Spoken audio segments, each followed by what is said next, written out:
All out support. Excitement. Anong reaction niya sa mga Oo nga eh. Naman siya, hindi ko pa natatanong kung ano yung mga comments na kasi nakalabas na siya. parang ang lakas ng tama sa istorya, sa mga pinagdaanan mo rin. Diba? At originally daw, Joshua, yung role mo, yung kay Steve. At feeling mo biglang na palitan. Sa akin naman, as an actor, parehong challenging. Oo. So, masaya naman ako na nakaupa sa akin yung Joshua. Masaya sa akin Oo. na naging Mateo rin ako. Kasi I like challenges. Mas gusto kong tahakin yung mga ganun roles. Pero sobrang challenging din ni Mateo. Pero dahil nga kumbaga sa maraming pagdadaanan ng role, medyo pag may kirot, Meron. considering yung pinagdaanan mo. Ako. Parang Ang hirap nun. Gaano katagal yun? Matagal po. Buong araw kaming underwater shoot. Tapos, nakaka-panic. Kasi nasa loob ka ng sasakyan, claustrophobia ka na nga dun sa dagat, ay sa tubig na malalim. Tapos nasa loob ka pa ng sasakyan. So may training naman na pinrovide yung production. Kung paano kami mag-hold ng breath, kung paano kami sa ilalim. Siyempre kailangan mo pa rin umarte kahit mag-hold ka ng breath. So challenging siya. tawang-tawa kayo ni Sid, ipaalala ni ni Sheina, yung kumbaga kayo dati. Sabi ni Sid, napaka-politically correct naman ni Sheina, in fairness. Pero ang tanong ko, saan ka pa sa Sigabo?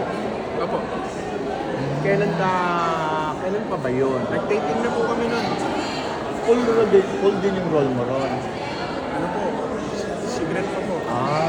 Pero at least hindi naman katapat kasi 8:45 pa yun. Parang ratsyada ka sa work, so magpapakasal ka na ba? Andiyan na unos siya.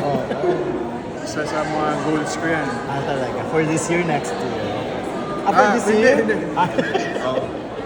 At Basta goals mo yun. tuloy-tuloy yung pagpayat mo in fairness mula nung makausap last time. Katulong po itong show na to kasi yan, na-renew yung connection ko with God. Spiritually kasi, mentally, kaya kong sabihin sa sarili ko na, sige, mag-workout ka, iba yung lifestyle mo. Pero nung spiritually,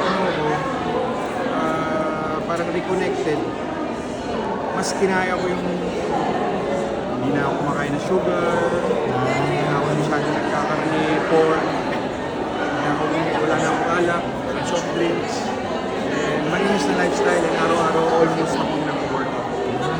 Kasama mo lagi all the way si Donna. Siya ang Sa journey na yan. nutritionist actually.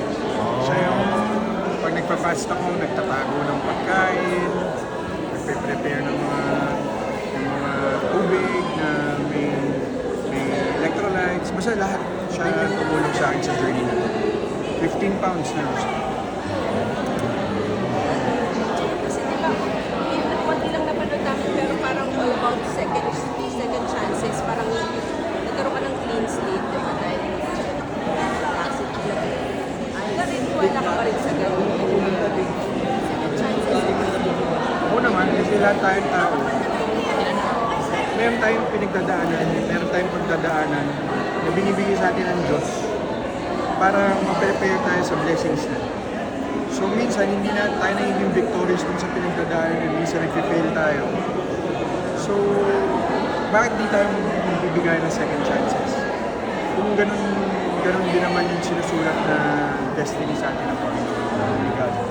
So, yun, hindi naman tayo perfect. Personal na life mo din. Opo. Ito ba yung first series na ikaw yung bida na inspirational and faith-based? Ikaw yung bida, no? Okay, thank you, Jay. Thank you!